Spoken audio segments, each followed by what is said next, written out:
Hi, I'm Paula Christine, and welcome to Beyond the Paycheck. So depending solely on your monthly paycheck can be really stressful. So having multiple income streams could be a game changer. So today I've invited Fred Moskowitz, I hope I did that right, who will talk to us about his insights in diversifying your income, which could potentially offer you a little bit more financial stability. So welcome, Fred. Thank you, Paula. It's great to be here. Did I do your name correct? You sure did. You got it. Perfect. Yay. So introduce yourself a little bit and tell me about your expertise. Thank you. Thank you. My name is Fred Moskowitz, and I'm known as the alternative investment expert. A little bit about my background. I started out having a very long, successful career working as a computer engineer. And so I spent a lot of years working at technology companies and startup companies. As you can imagine, just a real roller coaster of ups and downs with the economies, economic downturns. I went through the dot-com boom and the bursting of the dot-com bubble. So through all of that, I realized that no matter how good of an engineer I was or how valuable of an employee I was, that I was always at the whim of circumstances out of my control. And if things were not going well at the company, or if the company goes bankrupt, goes under, I could quickly lose my job through no fault of my own. And so with all that, I came to this realization that I was taking on a huge risk because my only source of income was my paycheck from my job. And so that led me to getting involved in alternative investments. And what that is, Paula, is the activity of buying and building assets that you own and control. You can increase their value. And the best part is that they generate income and cash flow for you. So whether you're working or not, or anything else that you're doing, you have these income streams coming in, and they can be completely separate from the paycheck from your job, from the stock market, from all of these other factors that come into play. And so it just gives a strong, solid financial footing for anyone. So give us an example, Fred, of one of the alternative investments. Yeah, there's so many examples, Paula. The most common one, and this is what I started out with, it's owning rental real estate, right? If the deal is structured correctly, then you're going to be bringing in monthly income in excess of all of your expenses. And so you're making a profit on that each month. But how does someone who's living, say, paycheck to paycheck purchase rental property? Well, there are many strategies. Ideally, you save up money. So for a down payment, you purchase property, finance it well. But there's some other strategies as well. You can rent out a room of the house you live in. That's a way that a lot of people, especially young people, get started that way, and it helps subsidize. Other areas I always recommend for people to learn about, real estate is the big one. It's the way that most wealth in this country has been created. Another area which I'm very involved in is the activity of investing in mortgage notes, where you buy a mortgage note and hold it, and you're stepping into the shoes of the bank, and now you're receiving those monthly payments. These things, they do take capital. You do need to have money to invest, to get started with that. And so it comes down to the idea of, and this is something that we all learned in from Robert Kiyosaki and Rich Dad, Poor Dad, the concept that it's not about how you earn your paycheck. It's about what do you do with that paycheck once you have it. In other words, are you dedicating a portion of your income for investing, for creating investments for yourself? You know, when you talk about having the money to get started in this, are we talking about, is it a small investment or large? Like, are we talking 10 or 20,000, or are we talking 200,000 or more? It's all of the above, Paula. Okay. And remember this, everyone starts from somewhere, right? So start from where you are. For some people, it may mean you're setting aside $50 a week out of your paycheck and starting with that. Start small, but be consistent about it. That's the main thing. Be consistent. Anyone that has earned income is eligible to open up a Roth IRA. This is what I always recommend for people starting out. Open up a Roth IRA as long as you're eligible to do that, and it can be very powerful. Do small amounts, $50 a week, automate it. This is the best thing about the world of technology we live in. Automate it so that it automatically gets transferred into the account without you having to do anything, or it'll get deducted from your paycheck. Set yourself up for success so that you don't have to think about it. And then with that, you can direct that money, invest it into different investments that are appropriate for the amount. If you're in a position where you have 20,000 or 100,000 or more already sitting there to deploy, now you're in a different scenario for sure. How do you take the money from your Roth IRA and get into different income streams? Because technically that's for retirement. It is for retirement, but you can invest that. You can invest that into real estate deals. You can invest that into mortgage notes. And the way to do that is through something called self-directed retirement accounts. These are available from numerous retirement account custodians around the country. And it's something that's right in the tax code. It's not new. It's not a new thing. This has been around since the establishment of retirement accounts. It's just that a lot of people don't know about them. If you go to your big brokerage houses, the Fidelity or Vanguard, you go to them and ask them about self-directed accounts, they're going to say, no, we don't offer that. You can't do that. And the reality is you have to go to a different custodian.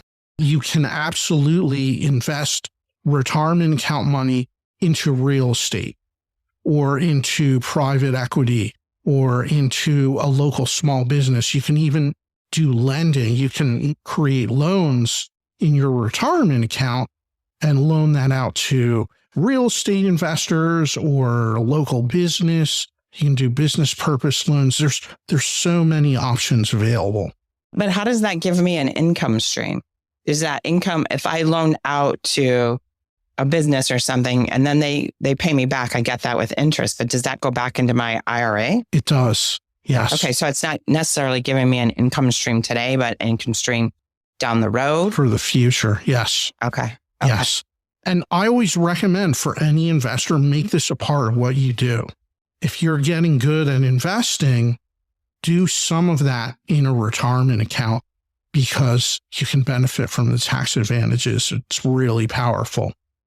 So let's go back to a mortgage note. Explain what that is. And you can purchase a mortgage note outside of your IRA, correct? Oh, yes, absolutely. Okay. Yeah. You can purchase it outside of your IRA. So what is a mortgage note? It's the financing that's behind most real estate purchases in our country. Most people, when they go and buy a house, whether it's a house to live in or an investment property, the property is purchased with financing. The bank creates a loan. You put in your loan application, you apply for it. And then what happens often is that loan gets resold. How many of you have had this experience where you take out a loan, whether you're buying a property or refinancing it, and within 3 months, you get a letter from the lender saying, "Dear Mr. and Mrs. Homeowner, please know that we've sold your loan. Here's the address of the new lender. And starting next month, please send your payments to them." And what happened there is that the loan was sold on the secondary market. And this happens every single day. And so individual investors can participate in the secondary market to buy loans. Are they doing that through some sort of like a mutual fund type of situation, some pool, or are they doing it on their own? Both. And since you mentioned that, those are the two ways that someone can get started investing in mortgage notes. It's investing through a fund, a mortgage note fund, or buying notes individually to build a portfolio. So there's two ways to do it. are buying one individually, that just depends on. So if somebody had a $150,000 mortgage, you would have to buy that loan. Correct. Okay. That's interesting. But yeah, for someone starting out, it goes back to, saving money and being able to then eventually get into either the fund, and then maybe from there you grow. The more you accumulate, then you can start looking at buying individual notes or your own individual property and then turning around and renting that. Correct. And what happens when you're doing this and you have many years of time on your side, you have that income coming in and it starts to compound. And so it really does create a snowball effect. But all these concepts we're talking about, it's long term. It's not going to be in 1 or 2 years. You have to think in terms of 5, 10, 15, 20 years, that kind of long term. And it can be very powerful. Okay, so I apologize. My computer just died, so we're going to finish this up on the phone. So Fred, what are the risks associated with the mortgage notes or the rental properties? Great question, Paula. The risks associated with mortgage notes or any kind of income streams, right? It all comes down to how is your investment, how is your capital protected? How is it secured? In the case of mortgage notes, there's a recorded lien against the property. If you own real estate, you have a lot of control against that real estate. But the thing to look at is if something goes wrong, how do you get your money back? How do you recoup that?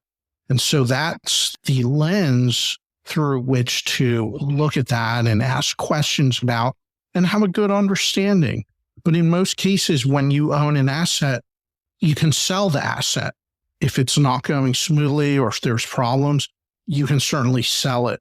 Or you can put the work in to correct the issues and then sell it. And then, of course, the value is impacted there. But really, it comes down to looking at those different scenarios, understand how do I get my money back if something goes wrong, and then have the right advisors on your team to help provide guidance to you and direction. But all the problems that come up, they've happened before. There's nothing new. And so there's usually established process on how to recover that. And so that's what you do. And having good legal counsel is important in most cases because they're going to help you evaluate the different options and provide guidance on the best way to proceed. Or someone could just reach out to you and you have all the knowledge. Yes. So how would they get a hold of you? Best way to reach me is through my website, which is fredmoskowitz.com. And if you prefer an easier spelling, you can visit giftfromfred.com and that'll take you right to my website. And I always love connecting with investors. And if you visit my website, you can request a special report I have about mortgage note investing. And I'd be happy to email that out for free to anyone that's interested. That's great. Thank you. This sounds like a complicated subject to talk about in 15 minutes. And if somebody is really interested, I would, recommend that you reach out to Fred or another expert into this field. But if anyone wants to get a hold of me, you can reach me at paula@paulachristine.com or check out my website at paulachristine.com. So Fred, and on a last note there before I let you go, it seems to me like this could potentially be risky. So how does somebody avoid making mistakes? I'm sure you've made mistakes and then had to learn from them. So what was one of the biggest things that you've learned when you got into this type of investing? Well, that's a great question. How to avoid making mistakes? I would say the big part of it is your education. Focus on education and learning and getting around like-minded individuals, building up a close network around you of people that maybe are a little further along in experience. They have more deals under their belt. And so they can always provide guidance, make recommendations, make introductions. And it really comes down to people you surround yourself with. Because if you're around people that are successful, then that's the direction you're going to go in. And I love that famous Jim Rohn quote that we become the average of the 5 people we spend the most time with. And that's so important. It's so important. So focus on building a good network of people around you. And that's something that everyone can benefit from. Yeah, I agree with that 100%. You are the people you hang out with. So you want to change your life, change your friends. Yeah. So thank you so much, Fred. I really appreciate you spending time with us today. And if anybody wants to reach out to Fred for his expert advice, his contact information will be in the show notes. Thanks again, Fred. Thank you, Paula.